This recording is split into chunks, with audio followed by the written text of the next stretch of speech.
cinches tight. Horses kinda snuffy, cold chill up your spine. We'll get your ass moving, son, we're burning daylight. Burning daylight. Burning daylight. In the saddle till the job's done right.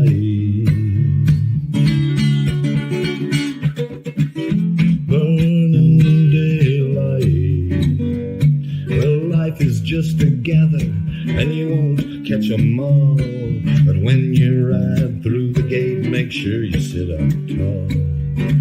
I can see the horizon, it's looking pretty bright. Well, get your ass moving, son, we're burning daylight. Burning daylight. Burning daylight. In the saddle till the job's done. Oh, we're back. We are back.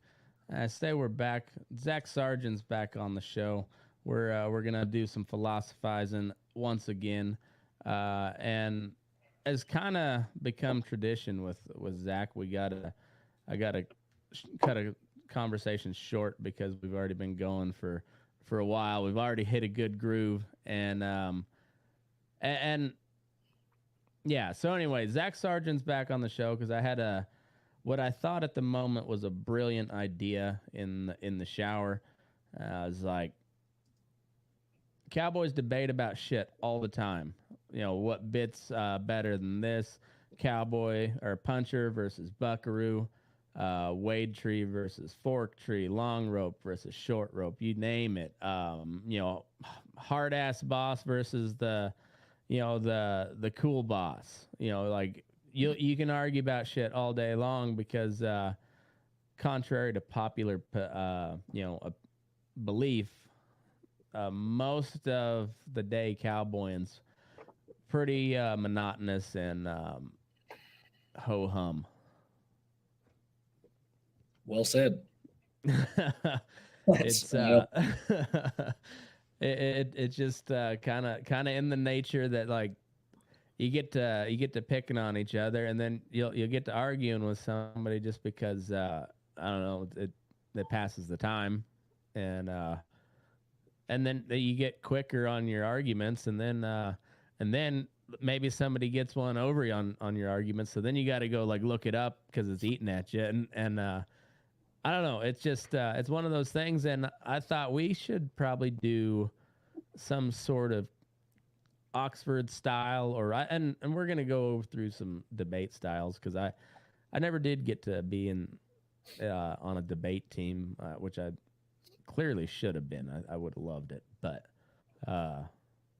anyway, I think for the first debate, the Burnin' Daylight Cowboy debate series, we tackle all the classic topics that cowboys bitch about, and me and you will moderate this first one. And I think we just go right to the heart of it all: puncher versus buckaroo. Man, I hope I'm the guy for this because I tie all. I mean, I have a swell fork saddle that has a 4-inch horn in it that's wrapped slick, and I either tie off or I dally on slick. Like the other day, I had to rope one. We were gathering a bunch of cows we just weaned and want calf and broke back in, and we drove them through a gate. And I intended to put my horn knot on, but things got fast, and I rolled up and dallied slick horn. I used to be a lot more opinionated about the topic, and then I finally figured out, it all works. So I am curious to get some guys who are probably a little more entrenched in the styles to justify their points on both sides. Mm-hmm. That's not just because I grew up almost strictly cowpuncher influence there in the panhandle of Texas. And then as you kind of branch out, it's like everything else. I never did like a Wade, not for any other reason than I just didn't. It wasn't against the saddle, wasn't against the style. I've owned a couple of A-fork saddles, and just always enjoyed a swell fork. You know, didn't have anything to do with how it made me look. I tried a flat hat briefly, palm leaf, and then it came in and rained one day all day, and it turned into a sunbonnet, and I abandoned that just because I was soaked. I was like, well, shit, maybe I missed the crease a little bit just to turn some rain. But I'm very curious to get some people who are a little more committed to their cause and hear how they can kind of either justify it or, you know, at the very least tell the other guy he's a dumbass. And I would love to hear it. Yeah, and but also do it in a structured setting, like, you know, like we can pretend to be civilized for an hour and a half or whatever. Yep. But also you can call somebody a dumb, like the traditional, like, I think we kind of got to have to mix it with like the parliamentary style debate, you know, because like if you ever watch the British Parliament, they'll call each other cocksuckers and stuff. Well, I mean, like somebody will get up there, whoever has the floor will get up and give his speech, and he'll get booed from the from the rest of the parliament, and I kind of love it, you know. And like, you know, parliamentary style typically is 2-on-2, Mhm. which I think is great. That probably fits what we're trying to do. We can't do a 6-on-6. That's just going to be fucking chaos over the computer. Like we might, like, that would have to be an in-person thing, and yes, and it would still not accomplish shit, but it would be fun. Yeah, but there's no way we could get that on No, on all jammed on one screen. But I think, and also maybe if this works out online, we can kind of translate that to, like, hey, next year at Elko we'll have you know, before the comedy show and before the, you know, the music, we'll do a cowboy debate, and we'll do it live. And I like shit, because I like, I'm like I was saying, it's one of those things that's just as much a cowboying as roping or riding or trading. You know, it's just, it's part of it. Shit talking. Oh yeah, I mean, healthy debate is always encouraged, and you know something I've always wanted to do. So you've got the Western States, you know, Ranch Rodeo Association and the WRCA. I've competed in both. I always thought it would be cool to take, like, let's say the top 3 finishers in Amarella, and then the top 3 at Winnemucca, and just do kind of a daddy of them all, because neither one admits that. They both say, well, we cater to all Western states, but the Western states is a Buckaroo Association, and the WRCA is a cowpuncher. It just is. Yeah, I mean, it really is. I say, no, that's not true. And I'm like, dude, I've been to both. Yes, even the rules. I mean, even, you know, in as far as the rules go, it's oriented one way or the other. But I've always thought that would be kind of fun. I don't know where neutral ground would be. Maybe like Prescott, Arizona, I mean, something like that. You know. Yeah, either there or like somewhere in Wyoming would be that'd be close. I mean, if you get just a little south of there, there's a ton of cowpuncher, and then just a little north, there's a ton of buckaroo. So that would probably put you pretty close. There's a lot of folks that ride buckaroo style out in Nebraska too. So which it's weird. I've worked with a lot of Nebraskans now, just, you know, through the years, and it's weird because I've seen guys in Nebraska that literally came from like 10 miles from each other, and one will be flat hat, Armitas, Wade Tree saddle, and the other guy has a chain link on the end of his rope and a tacoed hat. I was like, what the fuck are y'all doing over there, man? Like, I don't know. It's wild. And Montana's kind of a lot like that too, because you got, you know, I mean, the first ones up there were the punchers. I mean, they came straight from Texas, but then, you know, the buckaroos filtered in from Idaho, and it's kind of crazy. It's one of the, I don't know, man, the western expansion of the United States. That's I think hands down the most interesting time in history that I've come across. It's just so, it's like the last real clash of cultures. And yeah, I mean, as far as like modernity running head on into essentially what we looked like 10,000 years ago, Yep. Absolutely. In which, like, American settlement was weird because, manifest destiny and the belief that, we should own everything to the West. But the U.S., it was settled like that to a certain extent. But the West Coast and the East Coast both got settled. It was that middle section of the U.S. that was a bitch. I mean, kind of the high deserts, the actual deserts, and the plains all held very aggressive mounted tribes that were extremely difficult to root out. Yeah. It's kind of funny, Well, like where I came from, like we don't have very many old towns. Like most of those towns were founded post 1900, and there was no secret. It was the Comanche. I mean, that was the absolute reason we couldn't get it settled. Where the Comanche were so damn aggressive, it took that long to whip them. I yeah, just say that absolutely.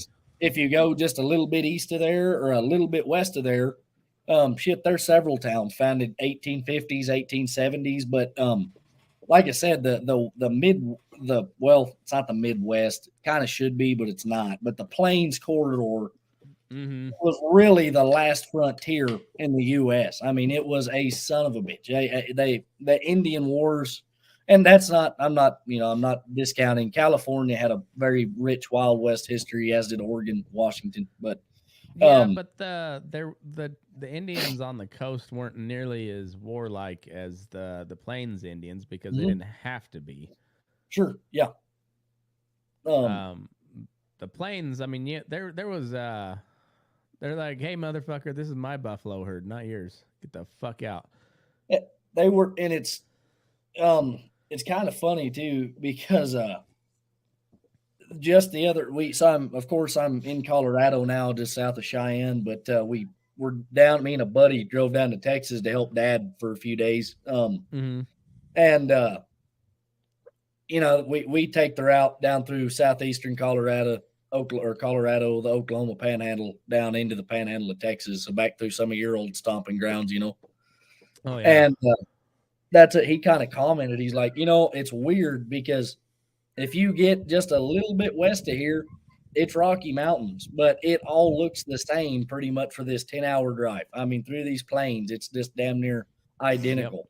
And I was like, it's that way all the way to Canada. It really, I mean, it's unchanging in almost an odd way just for the span, if that makes sense. You're just like, Yeah. holy shit, how far does this go?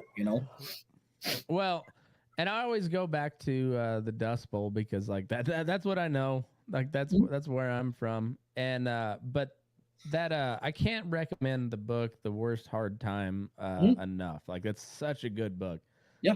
And they had a map of like the coverage of the Dust Bowl because Boise City, Oklahoma is what they considered the center of it. The And, heartland. but Yeah. it yeah, but it went all the way up to like North Dakota, all the way down into Mexico. I Hmm. mean, it covered a lot of country, but like no matter which way the wind was blowing, it was hitting Boise City, Oklahoma. Yeah. Like that dirt was hitting Boise City, Oklahoma, just getting a little butt blasted right there in the panhandle. It's a, and that's always, I've got a lot of buddies that grew up there in the panhandle of Oklahoma. And it's kind of funny because they always tell me about how forgotten they were and you could say that about southeastern Colorado, northeastern New Mexico, Oh panhandle of yeah. Texas. But it's weird because like I mean, it really, if you talk about Colorado, I mean, what is even fucking state insignia has mountains, and you know what I mean. I mean, Yeah. it's that you think of Steamboat, you think of Aspen, all this. Yep. Oklahoma, you think Oklahoma City, maybe Tulsa. I mean, down towards southern Oklahoma, Texas, Houston, Dallas, Fort Worth, Austin. Yeah. Um, Stillwater. yeah, Yeah. and like and then there's just kind of that forgotten section of Colorado, Texas, Oklahoma, and New Mexico that a lot Yeah. of my good buddies come from, but it's weird because the southeastern Coloradans and like the Front Range Coloradans, you can tell immediately are not the same people. I mean, No. they get along, but like, and it's the same way for me. I meet people from Houston, and I'm like, you're not even the same fucking Texan as I am. Yeah. Like, we are not That the same. East Texas is a whole different. Like I have a hard time picking out East Texas versus Louisiana. Same. Yeah, like that coon ass runs deep. And it's weird. Growing up in Texas, well, I worked for a pretty big yearling man. He's based out of Texas, but I worked for him in New Mexico, and then he's got a high risk outfit he owns down in Falls County, Texas, which is like deep, pretty deep Central East Texas. I thought, hell, I'll back home in Texas, that doesn't sound bad, which that's about 10 hours from where I grew up, but um, it was the craziest shit in the world. I mean, my accent was different from theirs. How we did everything was different, and I was like, this is not. Though we both have the same license plates, this is a completely different thing. And I ran into the same thing when I was in Southern Oklahoma versus my buddies that grew up in the Oklahoma Panhandle. I mean, it's though they exist under the same banner, the state governments of all those states I just mentioned, for the most part, even they have almost completely forgotten about those sections of their states just because it's not what you think of. It has no sex appeal for the most part to the state economy besides agriculture or natural gas. Speaking of sex appeal and no sex appeal, Kansas as a state has no sex appeal, but Southwest Kansas, like it's the less sexy retarded cousin of the rest of Kansas. Yeah, well, at least Southeast Kansas gets rain. You know what I mean? Like it at least rains in like southeastern Kansas, and then like Eastern Southwest Kansas got the Flint Hills. Like and then like far west Kansas. And that's the thing. You always like even my buddies, and if there's any Kansas guys listening, they're probably gonna get ass hurt. But I've worked in Kansas some. I don't have anything against fuck off. Their favorite football team doesn't even play in Kansas. I know, and isn't that unless you ask them. And but it is weird. Like all my cowboy buddies love to talk about everywhere they've traveled, and I've worked with some handy SOBs out of Kansas. I don't know any of my cowboy buds that are just bragging about all their time they spent up in Kansas. It was like, man, I got the fuck out of there. Oh, and it's just like it's like big corporate yard after big corporate yard in Kansas, and then just a lot of farmer ranchers and heavy on the farmer. I was thinking about that the other day because I had a good buddy of mine that I've kind of taught him some stuff I know, which is pretty limited, but he was asking me who the best guys I ever cowboyed around and like what state that was. And I tried to give him an honest answer, and I said, well, as far as how stuff was done, I loved how just gathers and stuff went in northern Arizona and the panhandle of Texas. Like it's very orchestrated. Everybody's dropped off, stay in your holes, a lot of etiquette, and I really enjoyed that. Mm-hmm. The best horsemen, like as far as guys that were making outstanding horses, I got to cut them a lot of credit. The Southern Oklahoma guys were really well mounted and they could rope. And I mean, like the average roper in Southern Oklahoma could go anywhere and and stick out. Those dudes were ropey, but there's a ton of those little farmer, there's a million little farmers around there who have spoiled cows. So those Okies are getting a rope all the time. I mean, they get to rope constantly. Up north, the camp guys, just the quality of like Camp Jackson stuff. And by up north, I'm usually referring to like Wyoming, Montana, some of that country. Yeah. You can throw some Idaho in there, but Idaho goes pretty hard buckaroo once you cross that line, it seems like. They do. Yeah, and I like I said, I've worked with some good buckaroos. Worked with several guys out in Nevada I was really, really impressed with.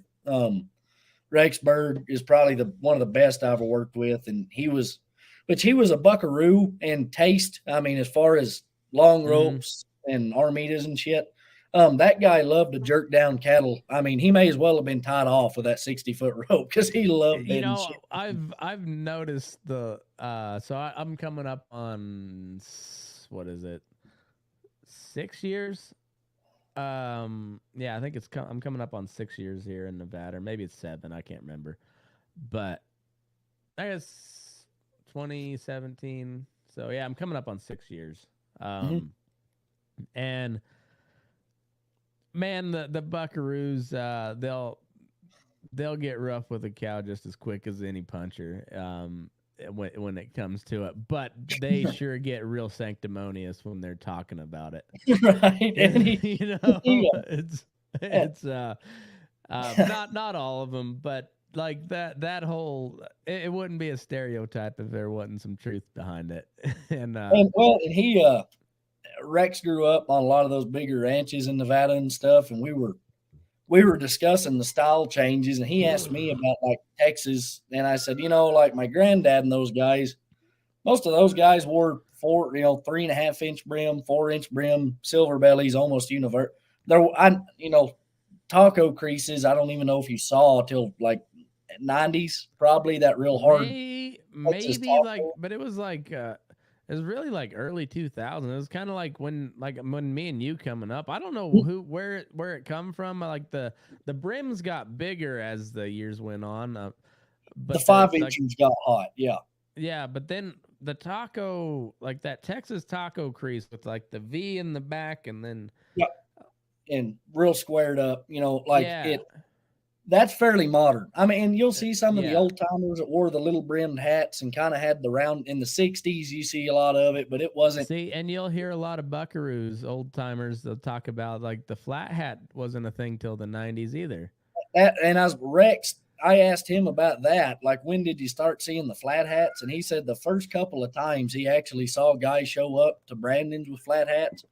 He said they actually shapped them and just thought it was the dumbest looking shit. Of course, now it's standard practice now, but it's and the Texans are just as. And when I say Texans, I should probably say the cowpunchers because I associate the influences. But anyway, well, the cowpunchers like, are. It's really Texas versus California, and then the border states join the ranks, but. But we always talk about, how the old timers did it, but like I've gotten a lot of pictures from like the 20s and 30s that I love just of the old big ranches, and that's spanning from deep South Texas to the Canada line. To be honest, most of those cowboys look the same. They just look poor. I mean, the amount of guys in Nevada and Texas who were punching cows and Brogan shoes and overalls like the song. Was substantial. I mean, they dressed like people that worked for a living and afforded what they could. I think most of listening to Boots, listening to Boots talk about, he's like, well, the biggest thing about cowboying now versus then is even the poor cowboys got a little bit of money nowadays. And back then it was just like, $100 a month, and you blew that all when you went to town. So you had to go right back to work so you can make another month's wages to blow in town.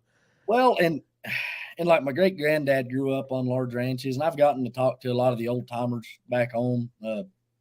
And it's the same way in all parts. It's not just back home; it's everywhere. I mean, we work hard on ranches now, like you do, but back then, for all the fun you were having, you were on those wagons a lot of times until the remuda couldn't stand it. You know what I mean? Until the remuda got support from the winter grass.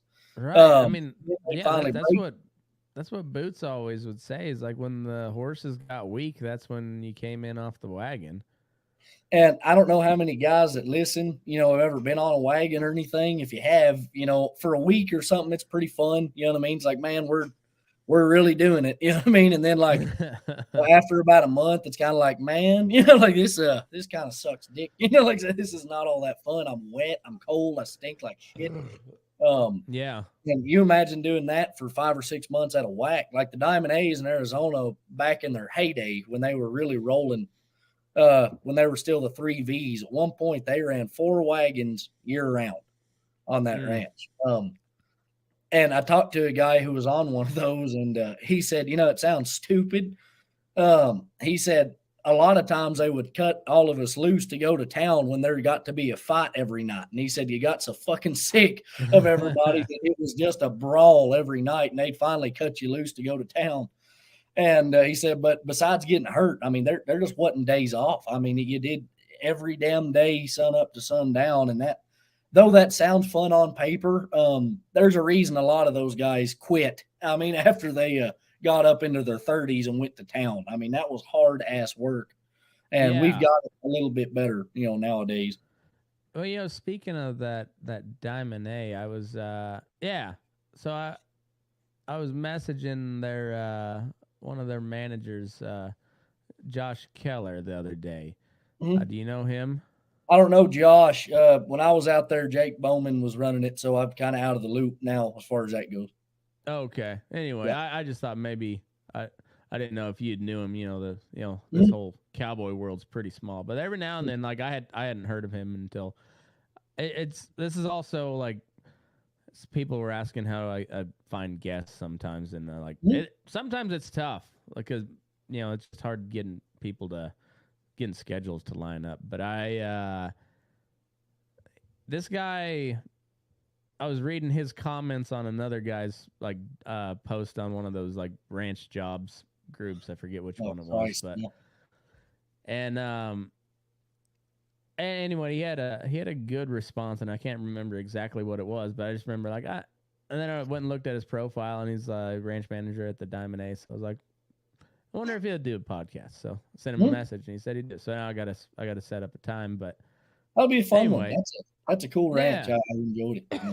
I've never been down there, and I'd like to. Like that's one part of the world I've never really rode in. I rode a little bit in the Nevada desert. I've never been up in Idaho, and I've drove through the Grand Canyon country there, the Arizona Strip. Sure. Um, but I've never rode out there, and I'd like to. It's I rode up in Montana, rode in Texas, I've rode in Oklahoma, mostly I in the panhandles there, but. oh yeah. I mean, where we all got to somehow, because you had a friend Mm, who had a friend who was Brandon next week, 5 hours away, and that was three right. states.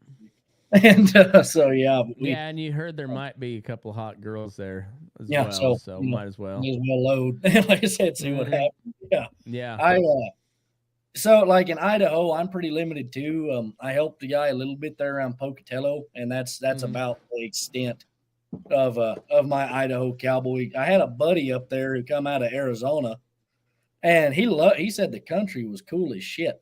He really enjoyed it. Now he was definitely out of place. He was a dally on rubber and tie off guy, and he said they Mm. looked at him pretty. He got in a few bar fights over it, but I think he recovered well. But yeah, yeah, they sure didn't think much of him up there. And I was like, well, I promise you, if Yeah. you show up with a flat hat at a bar in Amarillo, you're going to get the same treatment. So, like I said, it happened. Right. Um, I, but yeah, I kind of time back in, I guess, to what I was saying. As far as like where they do it the best, that is a sliding scale as to what people do well, if that makes sense. Yeah. It's just because I mean, like and like up north, the main thing I noticed was there just aren't that many wild cattle. Those cattle, for the most part, are on meadows most of the winter, so you're in them a lot. Mm. And like up north, you prowl through your cattle a lot in the summer. And I don't know Yeah. how like they're in the Panhandle for the summer in Arizona and all those southwestern ranches, like I mean, twice a year. I mean, spring and fall, you would gather there. But other than that, you just didn't and most of that isn't because those guys want gentle cows up north. It's because they run on federal land or state land, so Hmm. it's a lot more, there's a lot more to it. And in the Southwest, it's kind of dominated by large private ranches. So nobody's telling you, have your shit out of here by September 2, so Yeah. it Well, makes it especially all in works different. Texas, Oh, like yeah. yeah, but yeah, once you get into like New Mexico and Arizona, there's a lot of Mhm. not near as much federal land as it is like Utah and Nevada and Mhm. Idaho's got quite a Wyoming, bit too, and Montana, no. Which in Arizona, I guess I worked for one ranch in the Tonto Basin for a while, and they were mostly federal. yeah. Um, and then like the Diamond A's and a lot of those ranches they're all private. Um, and the federal land is necessary to operate, for a lot of these ranches, but it's a horrid pain in the ass. I mean, I have a lot of Oh sympathy fuck. for a lot of, especially the northern guys who have to deal with that shit. It's a horrid pain in the dick to try to be Well, shit. coexist with that federal Jen government. and Logan Hill, who we had our first Mhm. philosophizing, is in the job description. I Yeah. mean, there. His family is one of the uh you know I don't know how early of the Mormons they were, but they were, one of the Mormon families that helped settle, old Deseret. Mhm. And it was the BLM and just local politics that drove them to Nebraska, of all And places. They went east. is Jennifer Mormon? No, her husband, his family is Mormon. That's I don't think that. I don't think he's a. can't believe you I made don't me think he. associate with a Mormon if she was. No, she's not Mormon. I'm I just don't know. one shit, by the way. I don't even think it's Mormon. Your beliefs are dumb. No, and his family, is old school Mormon, but I don't think he's practicing. I don't know. I can't speak for. I don't No, think no. they subscribe to that flavor anymore. But Well, I've it's got a lot funny. of. The Mormons are a lot like the Jews nowadays. Like where they're Yeah. like even if they're not in the religion anymore, like they're still in that bloodline now. Like Yeah. which is kind of Joseph Smith, Brigham Young, they thought they were the lost tribe of the Jews. So, Lost tribe of Israel. Yeah, somehow made it to I the mean, syrup. technically, I mean, so it's not a surprise now, but you look at it here, what is it? It started in like the 1830. So coming up on 200 years later, like, well, they've kind of made themselves a race as well as a religion, like, They have. I've got a lot of Mormon may, buddies. Go ahead. Maybe Adolf Hitler should have embraced polygamy a little bit there in the Third Reich, and he would have got a little more. A little more support on the back end.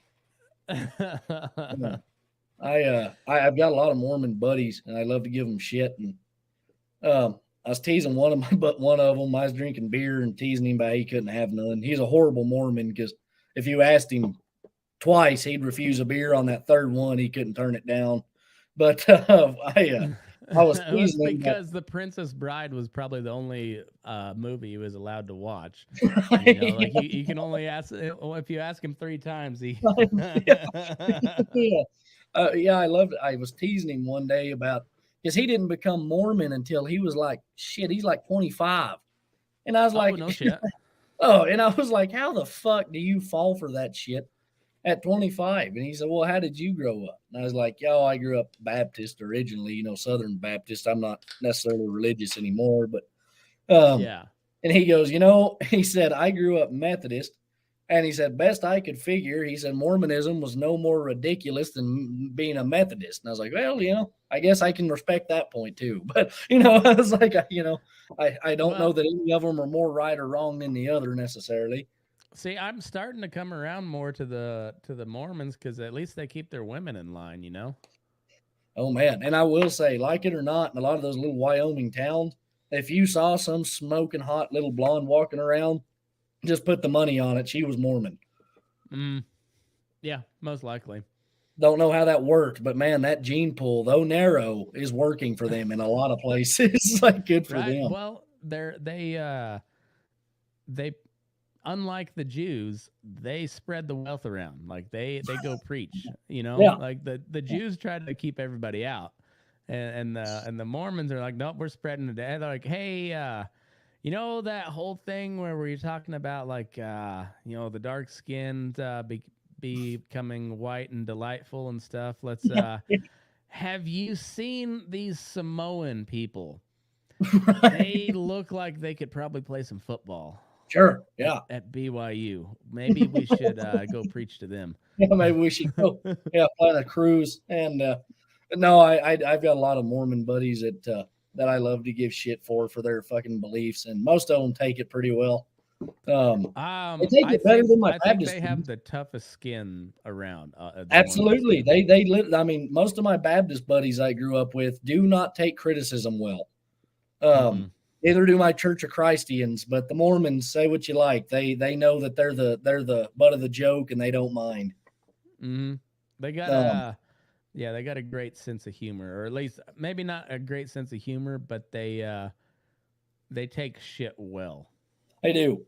And I assume when you sign up for it, you got to know what's coming. Like it's not like Mhm. you're being blindsided. That's a Google You know, search. like when we went to church, so we were talking about being persecuted for your faith, and maybe that's true in a bigger city, but in small town Colorado and small town Texas, No. no, you persecuted everybody else for their non-faith. Yeah, for them not having their ass. Yeah.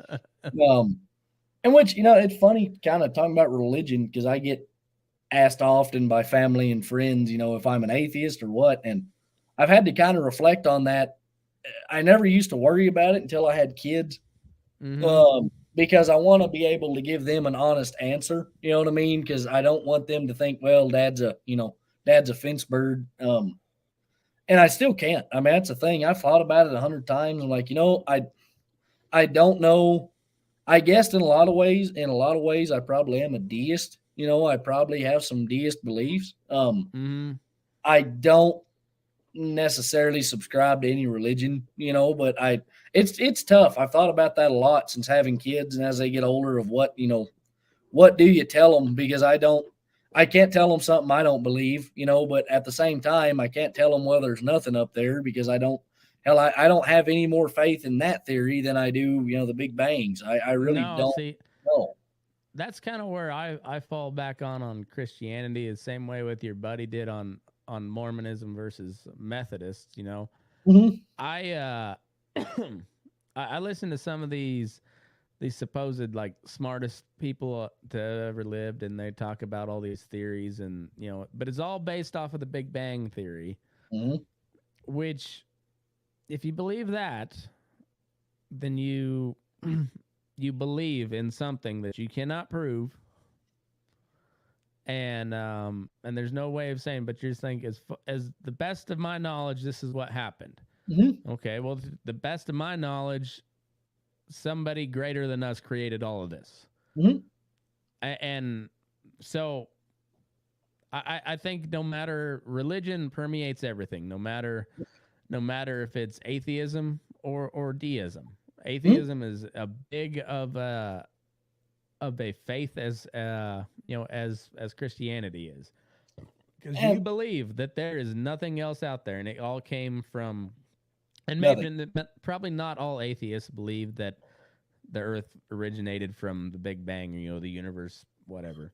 Mhm. But either Well, way, I guess, and I've told people, if I do believe in a God, I could also believe that. I mean, it's possible that God, if He existed, I still don't know why there can't be a God and a Big Bang. If I was going to right? subscribe to that He train of just did a thought, little poof. yeah, You and know. that's like, I guess it could be both. I don't know. See, and I'm then in a if weird you get spot. to considering Mormonism, what they believe, and then you're like, oh shit, that could have been like one of Brigham Young's descendants that went poof Okay, and created the okay, Big Bang, and then okay, created this universe. okay, okay, And okay. so like it's just like, who the fuck knows? At the end of the Yeah, day, I no, don't know. what's weird to me is like the cowboy culture too. So a lot of cowboys aren't, not that they're bad. I know a lot of really good citizens who punch cows for a living, but I know twice as many that are degenerates in every Like um the in the like every possible way. yeah, in every fucking way mentionable. Like they are horrible citizens, horrible neighbors. But I guess a lot of it's due to Hollywood, that there's like this, especially conservative Hollywood and kind of the golden age. Mm-hmm. But you always, it's always with a background of like, we are strong, patriotic, Bible loving folk. Oh, I was I like, I remember this sticks out in my head, and not to cut off your point, but oh, it you're just good. adds to it. Um, I promise. There was like something at the end of the. It was on Facebook, and I forget what they were bitching about, and some lady was, and she was an older lady, probably lived in a small town, but I know she did not grow up on a ranch. I looked at, because I always like to look and see who I'm talking to Oh, before I yeah. write anything, and she had this big long diatribe about it's a moral holds his hat over his heart when the anthem plays, and Yeah. bows his head when and says grace every meal and blah. I said, well, in my world, a cowboy is a guy who, or is somebody who takes care of cows on horseback. Yeah. That's it. And Like the I, rest of that stuff is all just smoke and mirrors. No, no. this is a huge beef of mine, and especially when you do cowboy for a living, because I get so sick of seeing like, well, I have the spirit of a cowboy, and like you said, I always say yes, ma'am, no, ma'am, and I was like, do you cowboy for a living? Like, are you mounted, taking care of livestock? Like, that's what a cowboy is. You can't have the fucking spirit of a heart surgeon. You are not. Yeah, can You know what you I mean? It's like, repair a I mean, heart without killing yeah, and somebody? it's like, it's like, what the fuck are you talking about? Like, cowboying is an occupation. I guess, and I get it because, in some ways, this sounds dumb, and I'm gonna get roasted by far lefties if they ever hear this, but like, I sympathize with some of the natives for like, our culture has been reduced to a Halloween costume, Uh huh. because we Well, have some, it does. you know, um, I'm like, I had a debate with a relative the other day because she said they went to a cowboy bar, and her date dressed, he was dressed like a cowboy, and it was all cowboys in the bar. I was like, we're like cowboys, like rodeo, was there a rodeo in town or what? Because I mean, it's rare you see a bar just jam packed with cowboys or something. And she's Mm-hmm. like, well, yeah, like everyone had on their hats and stuff. And I was like, well, that's people in Western attire. You know what I mean? I was like, that's not It's not a cowboys. cowboy bar. Yeah, I was Yeah. like, those aren't cowboys. Those are people in Western attire. Man, If I this see time of somebody, year, your cowboys are going to be in 17 layers and a Scotch cap, and probably with a jean jacket with the collar flipped up this popped time up, of year. yeah. And that's, I was like, I mean, and I know this sounds dumb, but if I see someone in a bolo tie, I can almost immediately tell you that motherfucker couldn't catch one and saddle one if his life depended on it. Like, Yeah, I don't know any cowboy who wears a fucking bolo tie. Like, I was like, right. that's not a thing we do. I don't know where that came Mm, from. yeah, and I had to talk to my like all of my like city boy friends at one point. I'm just like they keep saying they assless chaps. Well, first of all, it's shaps. Shaps comes from chaparreros, Mhm. means short pants. But Yeah. if they had an ass to them, they would just be leather pants. Yeah, I've made the same point of like Shaps can't have an ass in them, then that's just pants. You know what I mean? Like that's Yeah. like that's kind of the The defining marker of Shaps. the the closest that you come to having pants in the Shaps world are the Armidas. Like Yep. that's honestly the closest because you have the fringe, and yeah, it just Yeah. yeah, The little everything else no, like Shaps are not meant to have an ass. yeah, no, I mean that would defeat the point of said Shaps. You know what I mean? Like I said, that would Yeah, be I that does can make you it. imagine having Shap leather on your ass crack all day? I can't say, if you pitch to people like, how about some raw denim? That doesn't sound great either, but like we do it constantly. And Yeah, well, but honestly, the first like 4 or 5 days in that raw denim is not great. it's not. I've been chafed to shit with a nice Yeah, brand new pair of Levi's. you try to break in those new raw denim in the winter when you've got layers underneath them. Which I'm a free baller in the summer. I've been commando since I was 12, and I can't Oh, imagine now. how do you deal with the sharts? I don't see. You're not the only guy who asked me that because I have so many friends. Like, what about like if you shart? And I guess my diet is not conducive to sharting because I'm not. Hmm. I just don't leave the house I that feel day like thinking, you're what being am I racist at me right now. Like It's not is racist. not it is It's not my fault that I eat a lot of jalapenos. It is in my that's DNA. And you know what? whatever. You're a fucking bigot, and I hate you right now. What? Yeah. Well, I get Mostly asked this a because you lot. can go free ball and not shart yourself. That Like, I hate dude, you for that, you fucking bigot.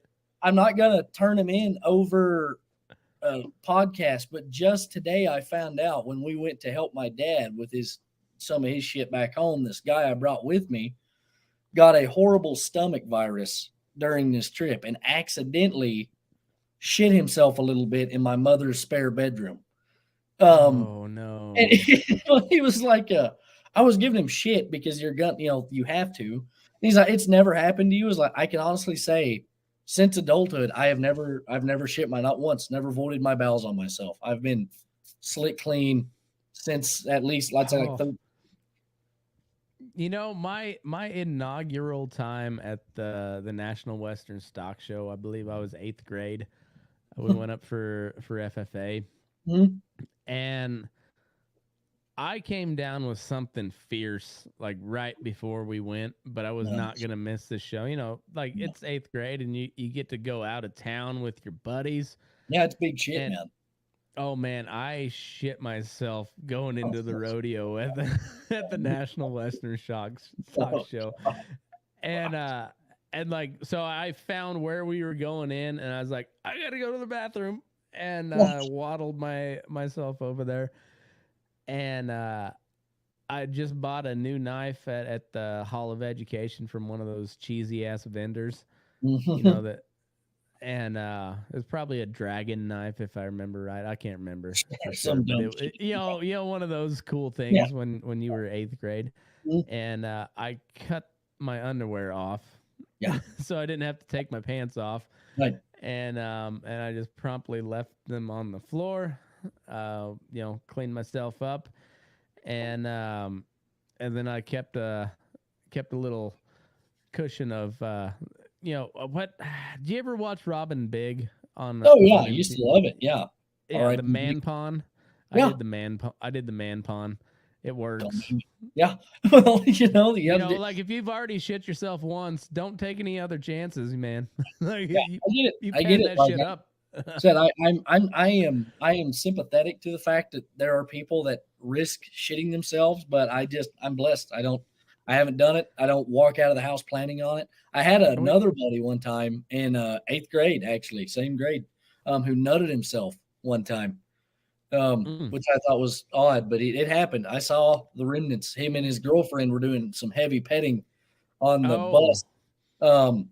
We were going I've never had that. Never had that. Like my first time went way too long.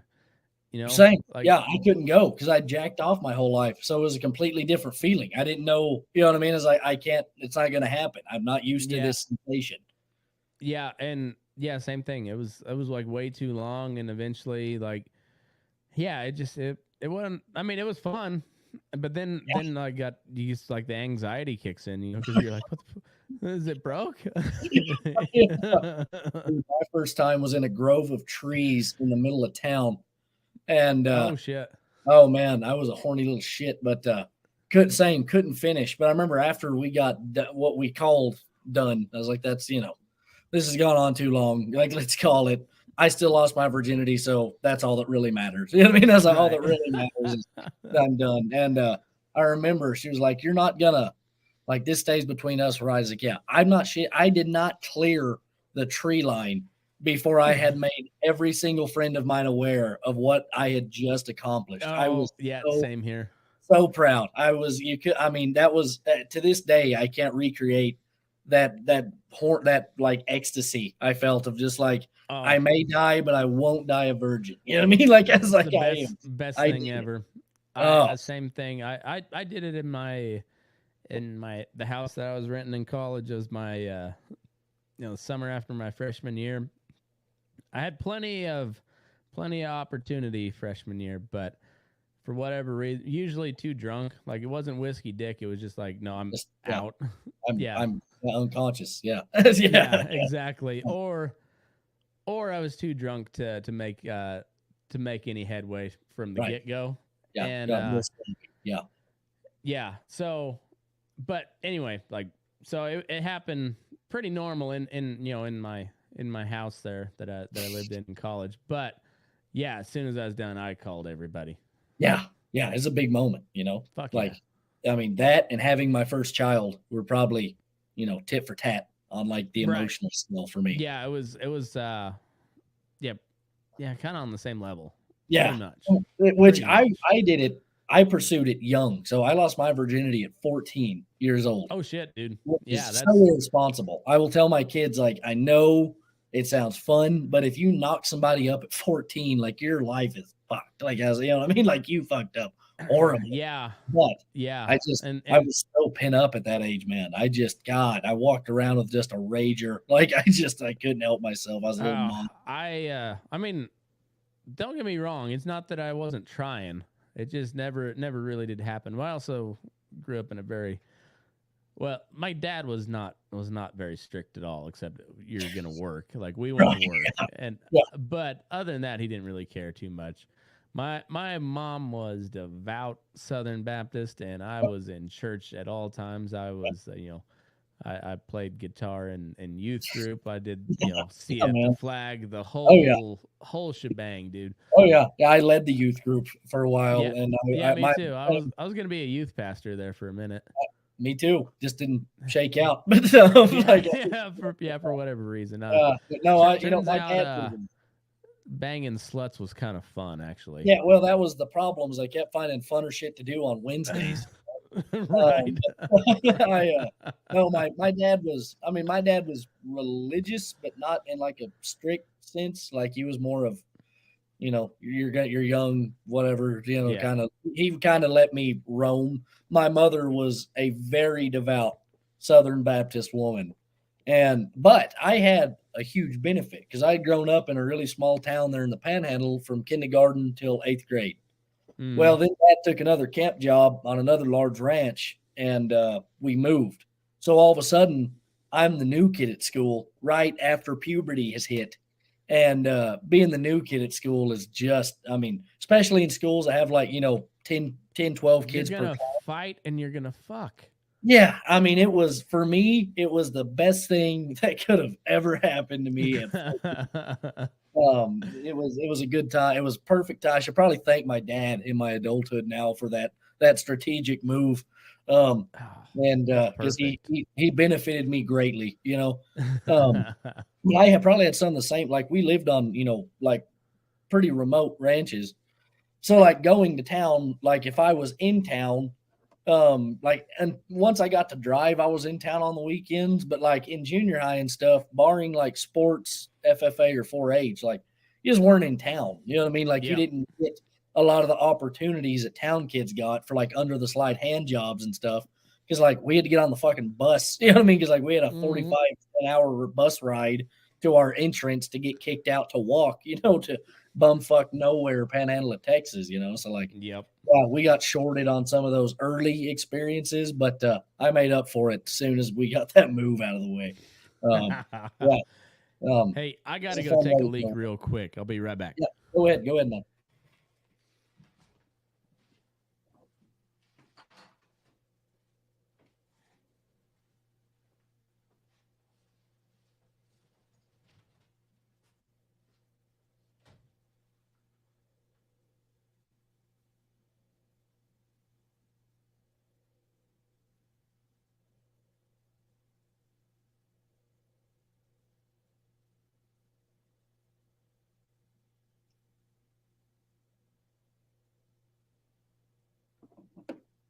The assassination of Julius Caesar is considerably more interesting than I was ever taught.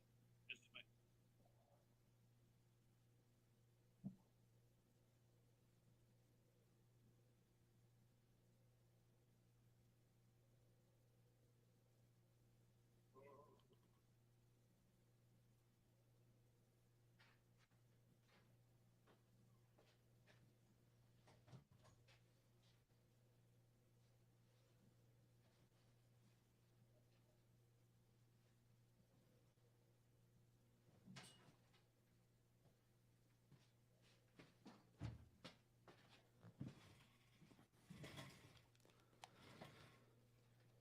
my Oh, Okay. yeah.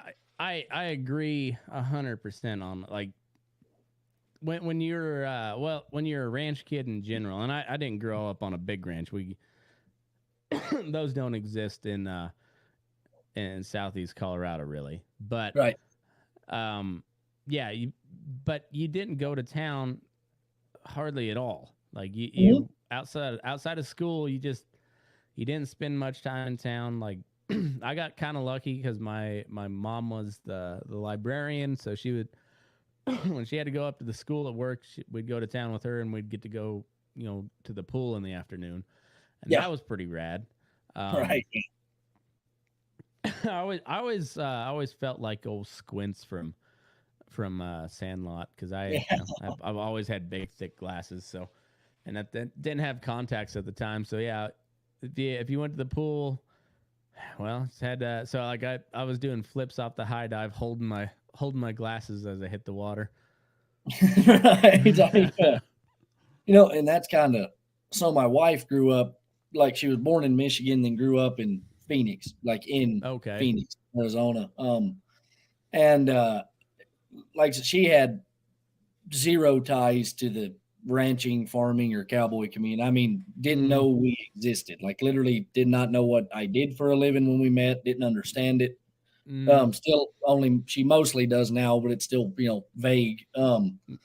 But she was asking me since I grew up in like these remote places, and she's like, "Did y'all do like big bonfires and that kind of stuff?" And I was like, "Absolutely, like for homecoming, yes, but if you mean like huge bonfires on like people's private ranches, like no, like people would have shit down both legs if we would have been lighting bonfires on there. Like it doesn't fucking rain, and we're from tall grass country. Like it would have been a disaster, like all the country songs with all kind of the cliches of growing up in these small towns. I remember even in high school listening to them. I was like, where in the fuck is this place? You know what I mean? I was like, right. Where is it that it just rains all the Yeah, time? Where you can I know. I was like, actual everyone here's just fire. poor. You know what I mean? Like we're all just poor. It's like there's nothing like, but none of this shit happens. Like I don't know what the fuck these guys are talking about because we don't do any of this shit.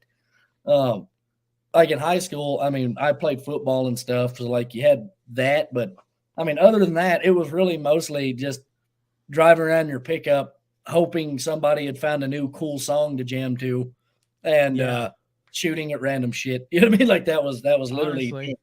I mean, there was nothing else to fucking do. I mean, what the fuck else would you? There was nothing close, I remember we would load up and go into Amarillo like our senior year to literally just like sit at the mall and like girls. I mean, that was big shit. Yeah, I mean, shit. Amarillo was a fucking metropolis compared to everything else. Now I go back, I'm like, this is a fucking shithole. But like back then, it was fine, well, but then you get a little bit older, then you still went to Amarillo, but you went to the Ropaho. Yeah, exactly. There wasn't shit to do. And in some ways, like I don't know. That's another thing I'm kind of facing into adulthood because the older I get, I see the flaws with where I grew up, but you remember a lot of the good stuff with how you grew up. And there's parts of me that worry I'm cheating my kids out of some of those experiences while simultaneously trying to do better than we had it. Because I'm sure you grew up the same. We were broke. I mean, we weren't living out of a cardboard box. I mean, there wasn't expendable income. Period. It just didn't exist. I mean, we were broke, but everybody was broke in those little towns, so it wasn't out of place. They had those two rich families in fucking town, but like everybody else was fucking poor. And it was I don't know that I want my kids to have that experience because that wasn't fun for anybody. But then a lot of the freedoms we got living on those ranches and stuff as kids was really nice. I mean, it in a lot of ways it made me who I am today and that some of my feelings and emotions. And I do worry about my kids not getting that experience, but I still haven't figured out what the middle ground is, I guess. Maybe it doesn't exist. I'm not sure, Yeah, I've just come to realize like if you want things the way you like them, it's probably gonna suck to get to that point. Yep. Like Yep. something's got to give. And so in the meantime, if you're not there, like you better be busting your ass to get there. And sometimes like I don't know, like for me I had plenty of opportunity on the Front Range and elsewhere. Like I could have moved to the city and done fine, but it just wasn't like Fort Collins got me pretty claustrophobic. Yeah, And, yeah. And that's for me that was a big city, and Mhm. in the grand scheme of things, you talk to somebody from New York, that's a little town. Oh you yeah. know, Like my wife calls like Greeley and all this shit. She's like, they're not, these kind of smaller Colorado towns. I'm like, Jesus fuck. You know what I mean? Like there's people that's fucking everywhere. Like, right. by my Yeah, standards, we're packed, But I guess growing up in Phoenix, would kind of give you a different perspective on things. But I see a lot of guys, especially guys that I grew up with and stuff that grew up cowboying or their dad's cowboyed and they grew up on ranches, and a lot of guys are not returning back to those ranches, and it's not even because they don't want to. Um, being broke sucks. I mean, that's the biggest deal is what most guys will tell you. Just it's the money. I mean, the only yep. thing is they would go back in a heartbeat if they didn't pay like shit. But I mean, Mm-hmm. dude, hell, I just got offered a ranch job with a pretty big ranch up by Walden, and I've worked for them before. And I was like, you guys are going to have to do better than you did last time on the money, And they finally came back with their counter offer, and 2,300 was the counter offer. And I was like, dude, I got 2 kids and one on the way. I mean, that's poverty wages. Yeah. Y'all been paying 2,000 a month for the last 20 fucking years. I mean, Jesus Christ, it's not. It's kind of sad because it's killing the lifestyle in a lot of ways. I will say it seems like if you're good help nowadays, and there's still a lot of good help on these big ranches and these small Mm-hmm. ranches, but a lot of the good help I've noticed are headed toward feedlots or just day work. I mean, I'll day work for them, cash their checks, but I don't want to answer to them. And I Yeah. don't blame them just because, I mean, you're a slave to these guys at 2,000 a month. Shit, if you help them brand for 2 weeks, you'll make that. You know what I mean? And then they aren't your boss. I mean, you can go back home and not worry about their bullshit. Yeah. Well, and it's I don't know how that gets fixed. Because Yeah.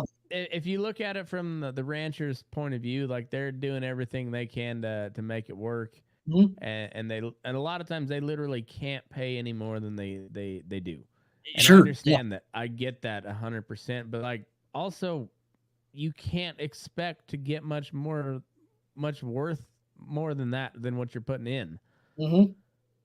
And so like they want a guy that does an $80,000 job a year, $80,000 a year job, but only pay him what is that? 25? Yeah, 24, 24?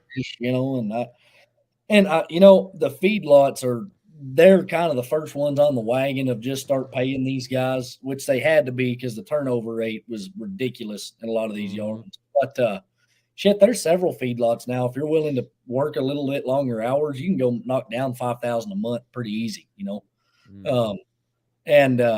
I mean, that's not get rich wages, but that's damn good wages for a guy to still be mounted. You know what I mean? I mean, for your legs still swinging, that's doing pretty well. Yeah. The feedlots will never have the sex appeal of the ranches. They just won't. But if you're just committed to being mounted, I mean, that's a pretty good gig. It really is. Yeah. And the day that's another topic we ought to add to our debate deal is just is it the cowboy or is it the rancher? Mhm. And then we can do the feedlot versus the outside job, and is feedlot still cowboying? Because I would counter that it is, because Absolutely. for all the glamour that the outside guy gets, that motherfucker spends a lot of time in the pickup in the winter. Well, and so, it's kind of funny because as far as doing just like on paper cowboy stuff, like this high risk yard, we took on, exclusively high risk cattle at this yard. And we did, it's not uncommon to rope 5 or 6 head a day. You sort constantly. I mean, that's every time you go in somewhere, you're sorting, you're working your horses. As far as just cowboy stuff, like what in the job description is, I did a lot more of that kind of stuff in these feed yards. than I did on a lot of these ranches. You're just trotting, and I don't mean that as an insult. I mean just for a lot of the day, you're trying to get somewhere. You know what I mean? Horseback. But I mean, then I mean, I don't know. I've heard the debate of feedlotting is not cowboying, and I disagree wholeheartedly. I do too. Like there is nothing to get your blood pumping and going by having 3,000 head of cattle shipped by 6 a.m. Mm-hmm. Like that, there is something to that. When you get done like that, you're just like, whoo, let's go another 8 hours. Let's fucking go, boys.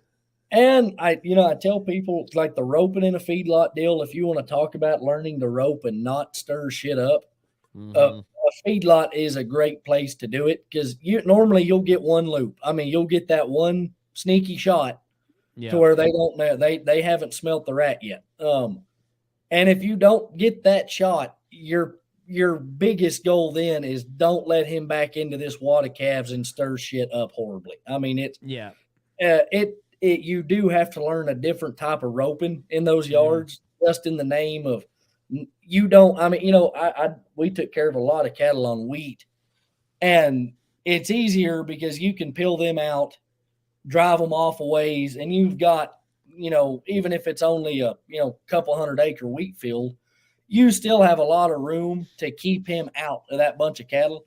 And you just don't have that luxury in a feed yard. I mean, they're going to get back if you don't make your shots count. So, as far as that goes, I would tell anybody if you're really into like the low stress roping, a feedlot's a great place to practice it. Just because you can absolutely, I mean, you can have shit bouncing off the rails quicker than you'd believe if you rope like a stuff card. I've given lots of you got no space to line them out. So like if you're not there in that second jump, just pull up because otherwise you're gonna blast them through the bunk. That's reset. I mean, we don't. This cannot. And I've handed out a lot of ass chewings to a lot of guys who are pretty good help. I mean, really, and it's not. I'm not sucking my own dick, but just I mean, you got to learn to not stir this shit up when you're roping shit. And see, I've got the backhand's my best loop nowadays because that's I just push them into the corner, get them coming across this way, and just whap. It's the easiest way, and then and it's perfect. It also teaches your horse to face up because you got them facing right here. By the time you're throwing that loop, they're right over here, and then you go to the horn, and it's just they're naturally as you go to the horn, it's gonna teach them to face up, and by the time that the rope hits, they're facing them. And and so the way I kind of ran stuff, and I don't mean this as if anybody that worked with me, don't take this as an insult. Feedlots are notorious for guys shooting the shit, and you get to a hospital and we're going to burn an hour, and that drives me up the cocksucking wall. I'm like, the best time to get through these cattle is right now. Especially during the summer, you're not seeing shit at 2:00 in the afternoon when everything has its fuck no. So get through the fuckers. So like on my section that I ran, I would tell everybody break apart. I mean, you ride this alley, you ride this alley. If you get your ass in a crack, call that other guy over. But for the most part, I expect guys to be able to pull alone and rope alone, and something else we did a lot of in this yard is you got to learn to rope by yourself. And that sounds easy enough, but you're removing these cattle from the pens. So you're doing a ton of handling your slack, not getting your horse in a wreck, opening gate latches, pulling them out of the gate, and not releasing 300 head of dairy crosses because they're stupid as a bag of shit. I mean? You're trying to spot them out of a crack this big just, to prevent disaster. And also not fray the shit out of your rope. And that was the next point and not hang your rope on something so you go from a 4-strand to a 2-strand, leaving the fucking pin. Yeah, and if you're running a cotton, you just go ahead and cut that rope because it ain't worth a fuck anymore. Yeah, because Jorge, who was running the welder, does not have a grinder with him, so he left that fucker in.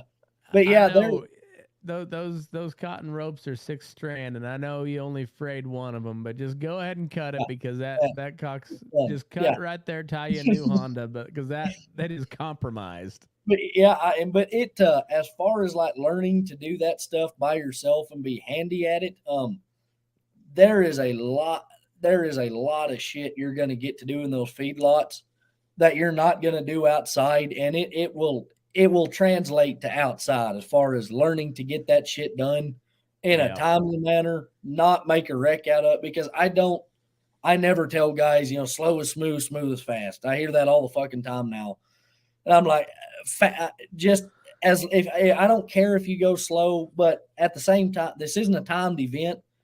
But I do have expectations of time. I mean, if you're in the same fucking pen 30 minutes after I saw you in that pen, they're better. I mean, you need to have a reason. You know what I mean? It's like, man, I mean, we need to be getting through this shit. So you cannot take all fucking day. And that is something I've like we were talking about the buckaroos and cowpunchers. Most buckaroos I worked with that were good did not give you that clinician line of shit of, it takes as long as it takes. Because if you work for a living, it does not take as long as it takes. You need to be getting your shit done. I've never worked for people who are like, oh, if that, hell, if it takes all day to do it, it takes all day. Normally it's like, hey, whether you're branding or weaning or whatever, it's like all of this is affecting how these cattle do. Same way in a feedlot, the longer they stand, the longer they're sick, the longer till they get medicine, or the hotter they get, they can't fight for feed. And this whole thing is about how they're converting this feed. You got to get your shit done. I mean, that is a good standard to a good help. If you're good at it, you can do it quickly and not make a wreck out of it. So yes, smooth is fast. It does not take as long as it takes. This is a job. I mean, I have, there are expectations. Well, and also like know when to cut your losses. Like, oh yeah. If you miss on the third loop and that sucker has still got his tail up and running away from you, he's probably not that fucking sick. I'm also a huge preacher of that. Of if it comes down to a wreck or getting him, or a wreck to get him out or leave him alone, just leave the bastard. Hell, if he hasn't laid down by now, we'll get him tomorrow. But we've we've ran 3 pounds off of him trying to do this shit. Yeah. And he's sick. He might be, but he'll probably be all right because he's outrunning you. And then again, on these little high risk bastards, if a guy, because we get in a lot of those calves at like 250, 300, a guy and it's because you're trying to do good, but you'll have guys that end up pulling, if they're riding 12,000 head a day, some of these guys would end up with 120 head of pulls. And I finally had to, me and that other guy had to have kind of the big speech of, I appreciate the heavy pulls. You're trying to do a good job. Stop. You know what I mean? Yeah. I mean, because when you go into a pen, some of these guys were literally pulling 30 head out of a pen. But if you take the first one you pulled and you compare them to the last one you pulled, you're like, well, that last one looks damn good. It's like, yeah, because that's a sliding ratio. Yeah. I love to catch cattle on feed because it's like those that aren't up there and have their heads down, yeah, they got to come out. Those that you knocked off the bunk because he might be sick, leave that little cocksucker up there to eat. If he's sick, you'll see him tomorrow. He's still eating, so he's probably okay.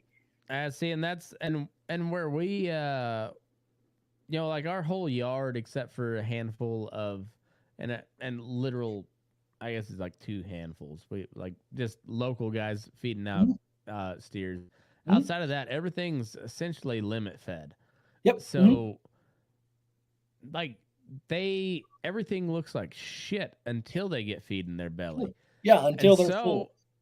So they always feed the dairy ration first because the breeders got to get going because their job takes longer than ours does, which is fine. But you get a bunch of cowboys itching to go at daylight, and we're like, well, we're not going to have feed out for another couple hours, so like, drink your coffee, like brush your horse for good. Like just get everything good. We don't have to make busy work, but like let's bullshit for a minute.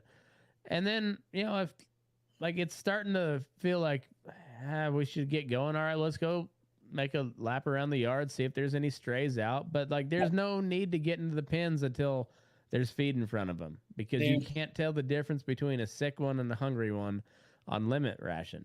Those fucking large corporate yards are the worst about, you leave the barn at this time and it has nothing Yeah. to do with the cat. Well, what? Oh shit. I know them. The guys who kind of started Cactus, there's Paul and Mark Engler, yeah. And everybody would talk about, oh boy, if he was in the office standing shit, he'd grab a broom. Yeah. I I heard that always story. tell I don't know people, how many fucking times. dude, and like I said, I grew up in the Panhandle and all that, and I've been on their ranches that they own Has and shit. anybody ever stopped to think maybe that dude was on coke? I've got relatives that are pretty deep in Cactus, so I can't share all of them, but I can tell you, we'll talk about it off air. I've got some wild stories about some parties and fuckers through. But anyway, I've been told that story, and like from my perspective on the horseback side of things, I know this is you don't want lazy guys. I tell people like busy work. If you come to me for a job, and I'm like, well, what are your qualifications? And they're like, dude, I'll work sun up to sundown. And I'm like, then you're worth $10 an hour. Yeah. Great. You know what I mean? Oh, great. You're a hard worker. Are you productive? Can you work alone? Do you see sick cattle well? If you do all those things, I don't give a shit. If you're kind of on the lazy side, but your death loss is great, your cattle are clean, there's not briskets in every pen because you're keeping our railers cleaned out. Like, I don't give a fuck if you're a super duper hard worker and I don't stand still. I'll push a broom and I'm like, I don't give a fuck about any of that. You know what I mean? I want you to be productive. I don't give a shit about busy work. And there are certain times, like you said, where being in those cattle, that's the opportune moment. Being in them at daylight a lot of times is completely fucking counterproductive. No, like gathering at daylight makes sense. Sure. On ranches, absolutely. Yeah. Being in your cattle at daylight on a feedlot is dumb. You're catching them at their worst moment of the day. Even on like these large yearling outfits, these ranches I worked on, a lot of times I wouldn't get a super early start because you would kind of figure out when all those cattle are headed to water. And if you would just kind of time it to where they were all headed to the gathering ground anyway, saved you a shit ton in tires and gas. You know what I mean? I never did. I'm all about, be up early when you need to be. And I'm kind of an early riser, but, that stuff doesn't translate universally across sick cattle. And that is something you have, especially that corporate stupid fuck mindset those guys have. You can't beat it out of them. You just can't, we're paying you, so you need to be here at 4:30. And I worked at a job where they wanted you to stay there. They wanted everyone there at 4:30. But that even in the winter, when the sun's not up till like 7, back home, 7:30, you'd sit there and drink fucking coffee. And I told people, I was like, this is the dumbest shit. Why do y'all care if guys are here at 4:30? Well, that's what time work starts. I'm like, if you want to pay everybody to drink coffee and nap for 2.5 hours, that's your fucking prerogative. It's dumb. It has no bearing on hard work. That's just some corporate fucking policy for the mill guys. Yeah, it was. I was like that at Cactus, where, like, I told my boss, I was like, the sun doesn't come up till 7:30 this time of year. 7:30. So I literally cannot do my job with any effectiveness until about 7:45 at the very earliest. Yeah, and that's as early as we can go. Yeah. Right. So if you want me here at 6:30, all I'm doing is drinking coffee. I'm just going to drink coffee at home. Yeah, I don't need to be here to drink your coffee. Right. So I'm going to drink my own coffee at home. And he's like, fine, but don't be here any later than 7:30. Fine. That's good. But I literally can't even, I'm not going to make my horse stand for an extra 2 hours saddled while I'm waiting on the fucking sun to come up. But like now here, like, it's, I don't know. It's later in the morning before we get started, but so yeah, I'll sweep the barn. I'll like That's now. cool. Wait, like we got a big rain and snow here the other day, and so Mhm. then it froze over. So like I'll hop on the tractor and blade some roads a little bit while I'm waiting. But now like it's treacherous to take a horse out first thing in Yeah. the morning too. So I'm gonna wait till it thaws out a little bit. So like yeah, I'll get my headphone. I'll take these headphones to work and I'll get on the tractor and I'll scrape some feed alleys until it starts warming up, you know, and then And I don't have to worry about a crippled horse. and another big shitty. So last year we got a hell of a blizzard here, and I mean it was wind was blowing about 40 miles an hour, and I'm not joking. Did you catch any of this shit this year? A little. I mean, the wind was worse than the snow. The further east you got, the worse it got. I say Nebraska got Yeah, they got hammered. I think. yeah, I was trying to think of a good term for it, but they got they got hit pretty hard. Like Fort Morgan got it pretty good. Mhm. Kersey got a little bit, and then by Greeley it was just wind. I mean, it dumped a little, but not much. It wasn't What treacherous or anything. what did Lyman look like? I bet I got a buddy down there. I'm not sure. I don't know what Lyman got. I'd have to. I know like just like Boise City South got a shit ton of rain and it got cold, but it didn't snow much. Sleeted a little bit. They're back home. Dad said they got a little sleet and rain, but it never did get cold. But anyway, so like last year there was a big blizzard blew through here. And I mean, about 3 foot in front of your horse's nose is what we could see. Well, the manager come up and was like, "Why aren't you guys horseback?" I was like, I will get horseback, but for what?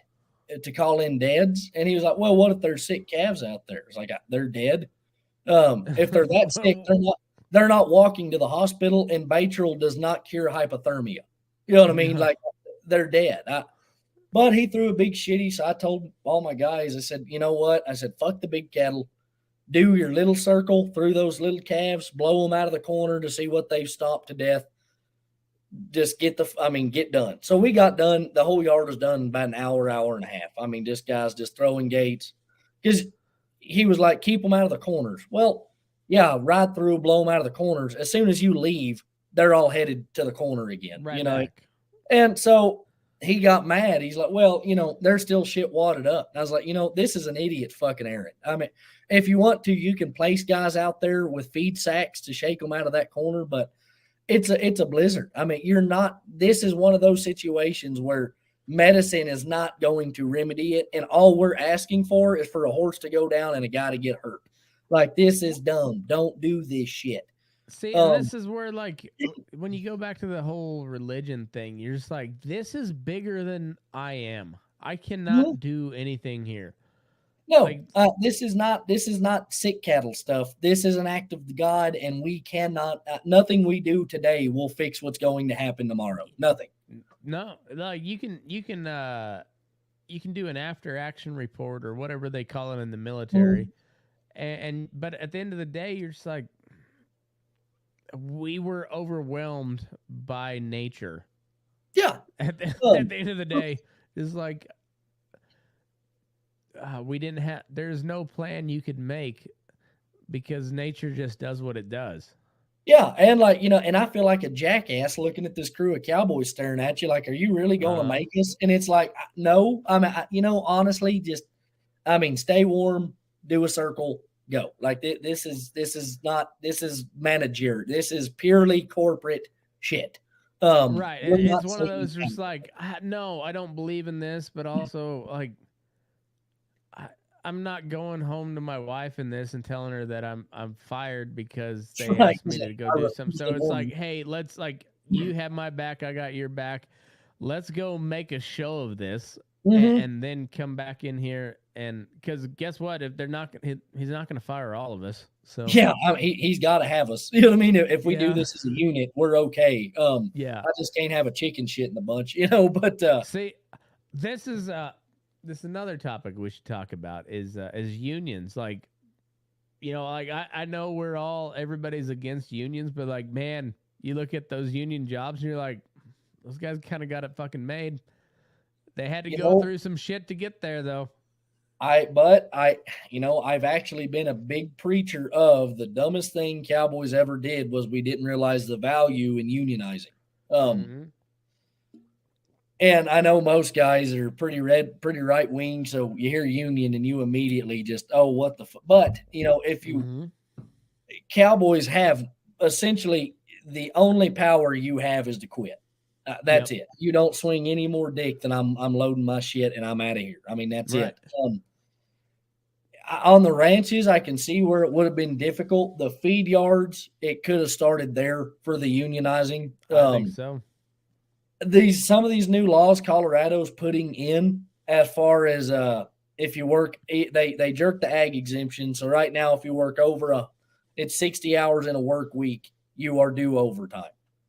I don't know if I'm you know alright any of with this. Oh fuck, I'm like that's a legitimate law. You know what I mean? I mean, everyone's like, oh God, but on ranches you'll do 13-hour days. It's like, and you should be paid for that. Right. I don't have any problem getting paid for that shit. Nobody's asking for welfare; they're asking for wages for job done. You know what I mean? It's like, Right. this is not a favor. If I worked 70 fucking hours this week, yeah, I'm probably entitled to a little more compensation. But Colorado, I really do think if the stage is being set for unionized Cowboys, some of these yards with these new laws could be some of the birthing pains of it as time goes on, if Cowboys are smart enough to do it. Because jerking that ag exemption doesn't give a lot of these big yards and big ranches. And whenever I say ranches, I am not typically hammering on the mom and pop deals. I've got a lot of sympathy for these guys that are operating on granddaddy's land and just trying to make a living. I'm talking about these guys who are worth $4 billion and still paying their Cowboys $1,800 a month. You know what I mean? And will work you like an absolute slave dog. Well, also because they could inflate their numbers by Mhm. paying you more and get more of a tax break, but they're still such a fucking capitalist that there's That's like, it. nope. Like, I mean, God, I'll be damned if, there's no better feeling than they just hired a carpenter and paid him $120 an hour to fix your house, and you haven't gotten a raise in 3 years. Like It's there's such a big difference between the crying Starbucks barista that is bitching about unionization now Mhm. versus the coal miner in fucking West Virginia in the 1890. Yeah, killing 12-year-olds and shit in those mines. Yeah, like I there know. was. Well, and then you had the Pinkertons bringing in fucking machine guns to make Oh, sure they don't strike. yeah. What was that? That happened in Colorado, didn't it? Yeah, Ludlow. There you go, the Ludlow massacre. Yeah, Yeah, and then it wasn't Pinkertons, but it was the other. It was the other version of the Pinkertons that were brought they in. were they were actually more brutal than the Pinkertons. That's why the They brought in Pinkertons either stuck around. Yeah, it was either Gatlings or Spud guns they brought in and It was a literally Gatling shot gun, up yeah. the mining camp. Yeah, and like I said, literally shot up the mining camp. Yeah, that was the Colorado National Guard at the behest of the mining company. It's like, what the fuck, but no, you're absolutely right. Like, the direction the unions have taken has gotten a little ridiculous. It's hard to support them, but also it's hard to deny the power they have. And that is my point. I'm not talking about devaluing the job with the unions. I'm talking about fair wages for fair labor. I mean, you know what I mean? Right. That's all that's being discussed is representation. I mean, the only way you're going to compete with JBS, Five Rivers, Cactus, with these big they're beef syndicates at the yard level, the ranch level, at every fucking level. They're monopolies and they're syndicates. The only way the average Cowboy employee of theirs is going to ever have leverage is with the union. Right. I think so too. And excuse me, as time goes on, those guys are going to get bigger. Your labor is going to get further devalued by these massive companies. So learning cowboys figuring out how to swing their dicks a little bit is going to be important in the next 20 years. I think so Um, too. yeah. I really think so. And we'll we'll kind of wrap up the main deal. We'll, if you got a little extra time, we'll do a Patreon only. Oh, I got Um, all the time in the world, dude. It's only 11 here, so we're cooking. Normally Perfect. it's All school right, time. we're good, but Yeah. we'll kind of, and we'll this also should probably also be one of the top topics of the cowboy debate series is union versus not. And I 100%, and I'm like, I live in Nevada, which is a big union state, but it's also a right to work state, which I'm all in favor for. I don't think anybody should be coerced into to joining a union, but Sure. my father-in-law is like, he's one of the biggest Trump guys you've ever met, and Mhm. he's just like a classic Trump guy. And you go back into his background, he worked an apprenticeship in the sheet metal union, became a became a union guy, became a, like, like became a journeyman. And Mhm. like, that's an important process. Like, you don't really have that like that apprenticeship deal anymore. It's all just like shitty jobs, or like, like the manager trainee is essentially your apprenticeship, but like you're beholden to the company, and not to like the guy that's teaching you. Mhm. Yeah. And where like the union, like, you have, it's you notice how all these unions are the brotherhood of whatever, like the United Workers of the World or whatever. It's all Marxist rhetoric, but it's that camaraderie that we all love, and we all know, we all want. And You, it's a yeah, I agree. Like, and that's something that gets brought up a lot is unionism is Marxism in capitalist form. Essentially, nobody is proposing basically taking the product and dispersing it evenly amongst the employees. Like, that is not what anybody I've met is proposing. You know what I mean? It is simply um, just having some sort of recourse with your employer.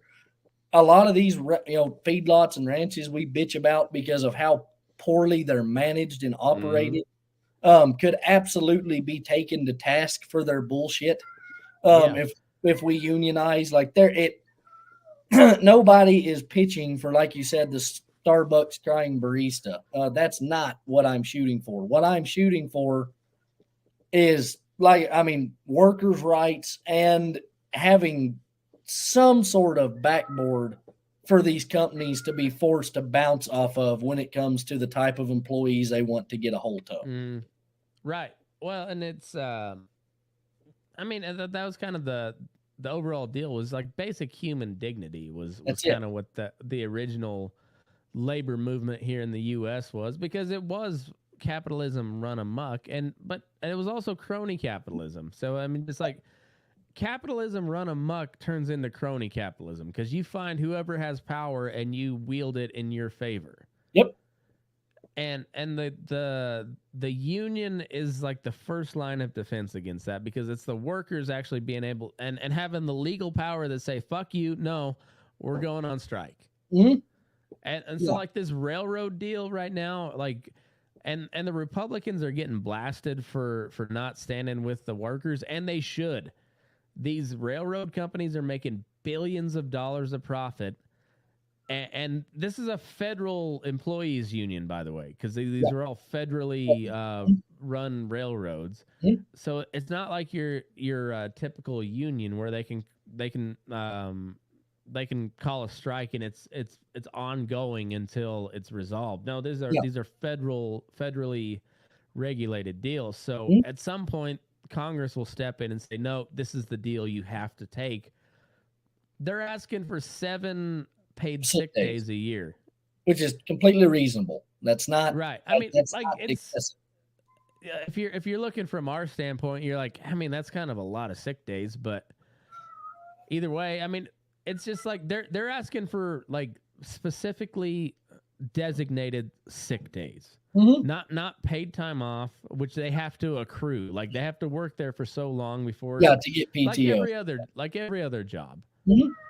And so they're asking for specific sick days. And yeah, why the fuck would you stand with Burlington Northern and Santa Fe as opposed to the guy that's just like trying to feed his kid?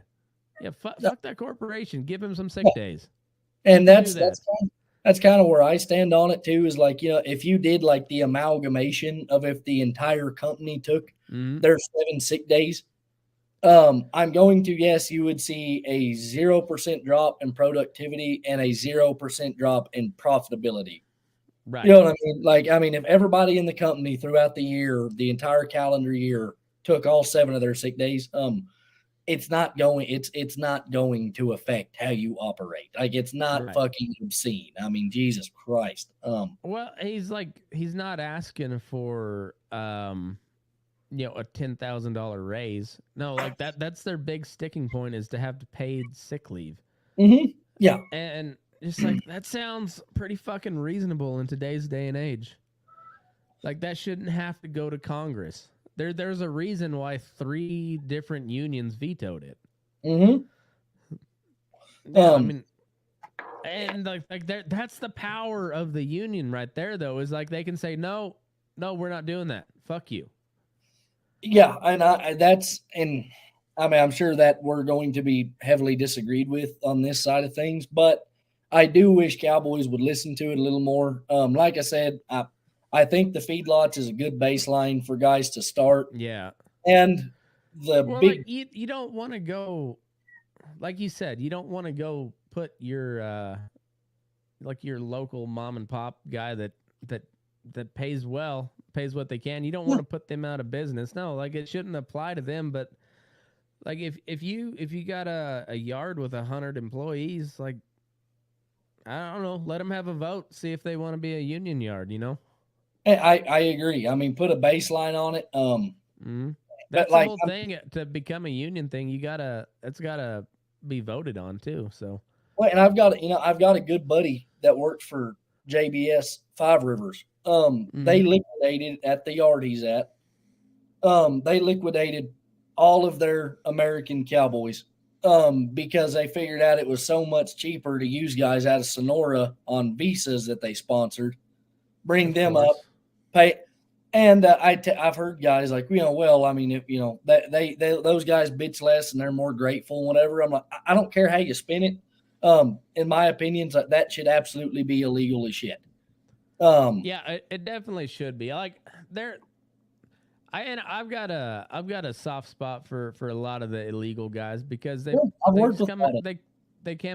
and work, but they're like, when these big companies just make a ploy like that, because I guarantee you JBS contributes to the U.S. Chamber of Commerce, which is one of the biggest lobbying organizations to the federal government that hardly gets mentioned.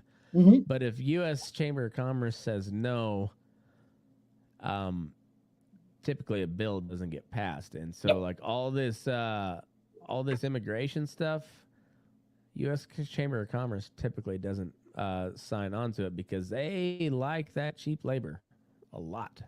And like, and I'm with you. I have nothing against the guys. I've shared a lot of bunkhouses with a lot of these immigrants. It's not an anti-immigration spill I'm giving. Liquidating citizens' jobs to develop your already grotesque profit margins, I do have a problem. Right. And which I'm very biased, because it really doesn't matter. I'm not handing out sympathy to 5 Rivers. I'm just not. You know what I mean? I'm like, you're not getting mine. Same with Cactus. It's like, you assholes knocked down, I don't know, you're a publicly traded corporation. You make freakish amounts of profit. If you're hunting sympathy, I'm not the guy for it. You know what I mean? Right. That's like when that old boy got sentenced to prison for cheating Tyson out of a bunch of money. You're just like, I was kind of rooting for him. Yeah, and I'm with you. I was this guy gets off. Him. Like I said, like bully for this guy. Fuck Tyson, Oh yeah, and I've got a good buddy who's in one of the Tyson plants that was caught up in the lawsuit for basically fixing cattle markets. And I said, did you know about that? And he said, no, I'm not he's not at that level, you know what I mean? But he is Yeah. fairly high up. And I said, what are the odds they do it again? He said, wait a couple of months. He said, you're about to see it again. And I say that just for anybody listening. This is not insider info, really, but what you should be watching for is Tyson is about to crater their kill floor in the amount of cattle they're killing because the feeder market is too hot right now. And don't worry, they're going to put it out. And like I said, they're going to make sure they knock that down to somewhere they make a very healthy profit. Oh yeah. And no one will do shit about it. So anyway, we'll end on this note. We're looking for. I think we go 2 and 2. We go 2 buckaroos, 2 punchers, and we'll come up with the official resolution. But the topic's gonna be buckaroo versus cowboy. Me and Zach will moderate, and I think this will be a fun deal. Yeah, you want to discuss that a little on the Patreon here in just a second? We can kind of I think so. Yeah, I think so. So we'll and I'll put out a clip just for like what we decide on rules and whatnot. Great. But that's what we'll do. So in the meantime, we'll come back if you're a Patreon subscriber, patreon.com/Burnin Daylight. Come back and pay attention, and if not, I'll put out a clip and then come subscribe to Patreon. So anyway, Zach Sargent, appreciate you. Move your ass. We're burning daylight.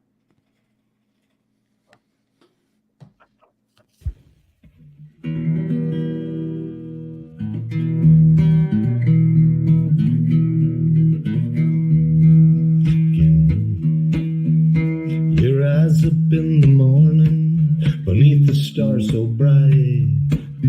Pull your hat down, make sure your cinch is tight. Horse is kinda snuffy, cold chill up your spine. We'll get your ass moving, son, we're burning daylight. Burning daylight. Burning daylight. In the saddle till the job's done right.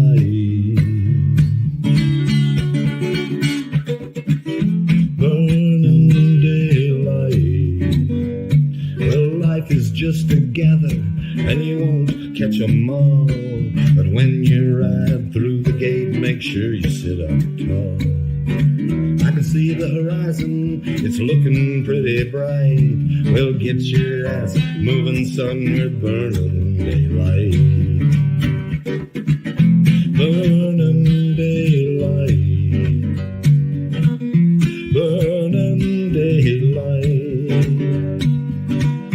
In the saddle till the job's done right.